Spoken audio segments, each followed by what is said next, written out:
Yusuf alayhi salam extremely knowledgeable in deen? Scholar perhaps? No. He doesn't have that education. The only education he had in Islam was as a child. He had private tutoring with his father, Yaqub alayhi salam. That's it. That's all he's got. He's holding on to that education now that he's a teenager. Now things are going to get really fuzzy. وَرَاوَدَتْهُ الَّتِي هُوَ فِي بَيْتِهَا. Translation says, and the one who was in, that one who was in his house, or in whose house he was in rather, desired him. That's what the translation says, desired him, or tried to make him slip. That's what the other translation says. Let's understand this word راوَدَ. الرائد الذي يرسل في التماس النعجة وطلب الكلام. From the root origin, ra, waw, and dal, the first meaning of the word is actually, ra'id is used for someone who is sent to gather sheep, to herd sheep, and to protect them. Okay? So he's supposed to call sheep, come here, come here. I don't know what you say to sheep, I don't know. But you say something to sheep, they bring them closer to you, and you keep them close to you. Okay? So he's trying to allure the animal to keep it within the fence. This is why a seeker is also called the jama' of ra'id, ruwad. Like in a hadith, the Prophet says, for Sahaba, يَدْخُلُونَ رُوَادًا يَخْرُجُونَ أَدِلَّةً. They come as seekers and they go out as givers of evidence. Ruwadan, they come as seekers. So seeking is within the meaning, right? Going out and really having desire to get something. Then, أصل الرائد الذين يتقدم القوم يبصر لهم الكلام. The one who gets ahead of everybody else is more zealous than everybody else to watch over something and be protective and possessive of something. That's within the meaning. أرادت جالت, to go around casually. ونسمت أي تحركت تحركا خفيفا. When somebody has rowed, they're walking around in a subtle way. I'm going to come back to all of these meanings. To want something, to be subtle, to walk around in a subtle way, to give subtle gestures. Okay, that's the second meaning. And to be zealous, to really go ahead of everybody else to try to acquire something. This is actually the same word from which you get irada, or arada shay'an, to want something. But finally, ar-rawd, al-muhla, fi shay'. To take things slowly is also called rawd. Now what does rawada mean? Rawada means that she wanted him. Rawada also means that she wanted, because it's from the mufa'ala family, she wanted him to like her. So she was trying to be cute around him. Oh, you said me. Didn't notice you were here. You know, that's her. My impressions are very good, I know. Thank you. Okay, so she does that. Then secondly, she speaks, she goes around, you know, to go, jalat. She somehow ends up in the same room every now and then. You know, oh, you're just wondering what you're doing. Okay, I'm just gonna go now. And just kind of slip in every now and then, kind of go around and just be in his view all the time. Just wants to be in his view. Then it also, she as he's become a teenager, she's attracted to him. By the way, temptation is not a bad thing, remember that? She's attracted to him, but now she's slowly trying to drop hints at it. Because rawd also means muhda. She's slowly trying to, oh Yusuf, you're so wonderful. Just sit here. And I just want to talk. I just want to talk. It's not really I just want to talk, but she says I just want to talk. So she's doing all this stuff that is kind of innocent. You can't really say, you know what she said to me today? She said she just wants to talk. You can't complain about that. You can't get caught with that stuff because it's too subtle and it's very crafty and it's very khafif. You know, you can't really catch it. What is talking haram now? It's not haram. No, it's not haram. So she's kind of reeling him in very slowly. Okay. Now this thing it's amazing in the Quran. The idea of reeling someone in is actually something guys do. But in the Quran, Allah describes a woman doing it. You know why? Allah takes the most extreme circumstance and says, this can even happen with women. Usually it's the guy who's trying, hey, did you have the homework from yesterday? Oh, thank you. You know, what, is it haram to ask for homework? What, you know. It's the guy who makes these schemes and takes it slow and then says, oh, I love talking to you, you're so, I don't know, you're such a spiritual person. She ain't no spiritual person, but you know, he's just, you know, wow, and she starts thinking, wow, he he loves my iman. Yeah, he loves your iman. Exactly, that's what he loves. Sure. You know? But here a woman's being described, trying to do this. A married woman. Why is Allah talking about a married woman? This is like rated PG-13. You brought little kids here. But we have to talk about temptation. You know one of the things we're learning? No one is free from temptation. Doesn't matter if you're married or not. Doesn't matter if you're a man or a woman. This is something that can hit you. You can have these feelings. You can have these feelings. Having the feeling is not wrong. What you do with them is wrong. If you let them fester, if you do little things, a little bit here, a little bit there, a little bit here, a little bit there, and it grows and it grows and it grows, and eventually she just goes psycho. And one day when she just couldn't handle it, and he's not reciprocating, because he's a man of firm decision. He's a young man, but he's smart, and he knows she's trying to be cute, and he just says, I think I gotta go clean the bathrooms or something. And he gets away. He just goes away. You know what happens one day? التي هو في بيتها عن نفسه. She slipped away from herself, from her real self. وغلقت الأبواب. She locked the doors, multiple latches on every door. She went around and locked every single one of them. Yusuf alayhi salam is doing some cleaning, he's dusting the couch, something. And then she turns around and says, وقالت هيت لك. She said, hurry up and come here. Now the thing is, she owns the house, yes? And he's a what in the house? He's a servant in the house. He's been a servant in the house for many, many years, yes? So she says, hurry up and come here all the time. Hurry up and come here, clean these dishes. Hurry up and come here, do the lawn. Hurry up and come here, wash this. You clean it. Isn't it make sense? Hayta lak itself is not controversial language. You can't say hayta lak astaghfirullah, what are you saying? No.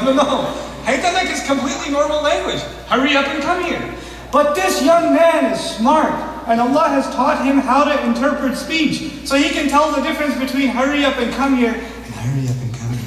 He can tell the difference. He can tell the difference. He knows what's up.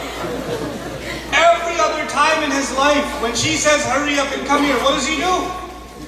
He goes there, hurries up and goes there. She's not using any different language than she always uses. But this is يعلمك من تأويل الحديث. He taught the interpretation of speech, you remember?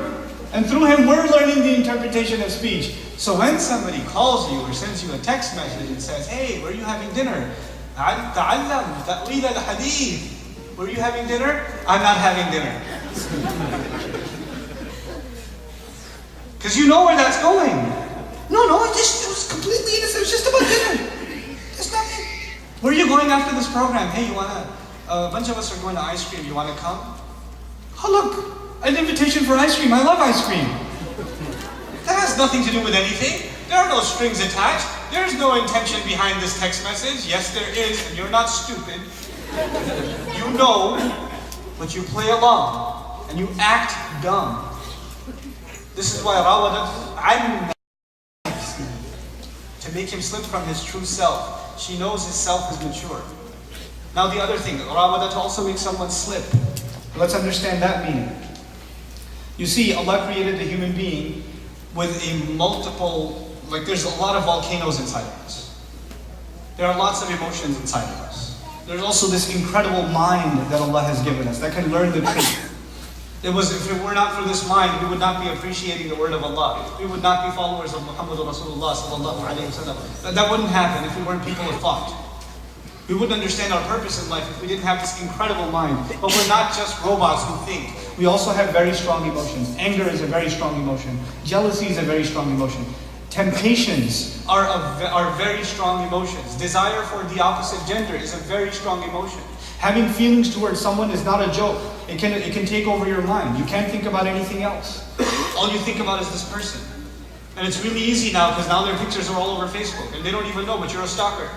And you've got their picture on the background, you're looking at it every 2 minutes and you just, it just runs your mind all the time. It's like you're running out of gas, you're running out of air if you don't see their picture or you don't talk to them or you don't message them or you don't hear something from them. And this can become something really overwhelming. The married people here have no idea what I'm talking about. And that's okay. But anyway, but that can happen. And especially in what years? Teenage years. You go crazy, man. Your mind runs wild. If you're from India, Pakistan, you are like, there's an entire Indian movie playing in your head. You are running around trees and everything. Like you're just, the whole 9 yards. This is not a small thing. And you know why I'm telling you this? Because it makes you forget who you really are. There's a dignified human being, a thoughtful human being, a purposeful human being who's supposed to be accomplishing great things in life.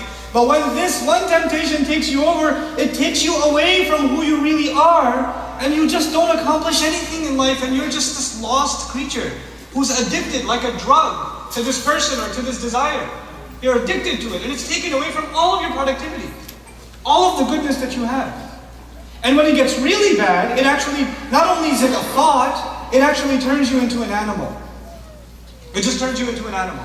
That desire becomes so strong that all you want to do is fulfill that urge. That urge is just, that's all you think about, that's all you crave, that's all you're lusting for. You're just, completely deprived of it, and you just want it more than anything else, and that's it. That's all there is to it. You don't think about the consequences. You don't think about the other person. You don't think about the girl's family, or you don't think about her dignity. You don't think about anything. You just think about your hormones, and that's it. Just an animal. Like an animal, when a bird sees another bird and says, hey, it does not say, oh, maybe we should propose first, or not. No, it just goes for it. There is no process. You just turn into an animal. The chase is on. And that can happen to a man, and it can happen, in extreme cases, even to a woman. This is serious business. You have to put measures in place. That's why hukum is necessary. Having firm decision is necessary. You can learn the tafsir of Surah Yusuf and still get messed up. You still just completely fall obsessed with some girl, guys here, or you with a guy. It could happen. And nobody knows about it. It's all in your head. You've already married him in your head. It's already happened. And nobody else knows. And you're like 15 years old. But and you're scared to talk about it. We should be able to talk about our feelings, and our parents, please be able to. We're living in the US, guys. It's an overly sexualized society. Children are exposed to sexual images at a young age. The statistics are overwhelming. They're overwhelming. We cannot be in denial of that reality. We have to be able to talk to our kids in a safe environment about these things and be able to help them work through these emotions, because these emotions are not a joke. If they were that, you don't like to remember what you were like when you were 15, 16, 17, and 18 years old. You don't like to remember, but if you do, you'll understand what they're going through. You have to remind yourself of what you went through. And I love those of you that come up with fictional versions of your teenage years. When I was young, I didn't even know what woman meant.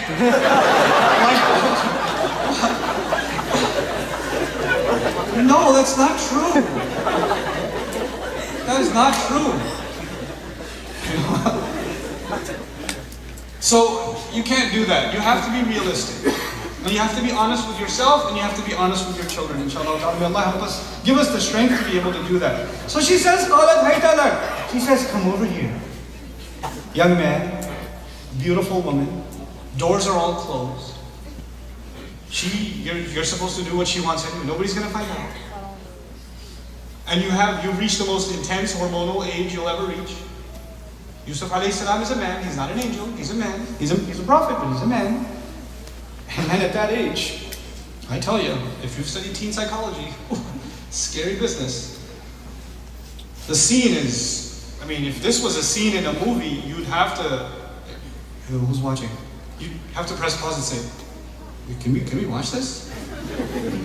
As soon as you get to the part where she says, hey, talak, you're like, ooh! Kids, leave the room. He says, Ma'ad Allah. I seek a place where I can find Allah's refuge.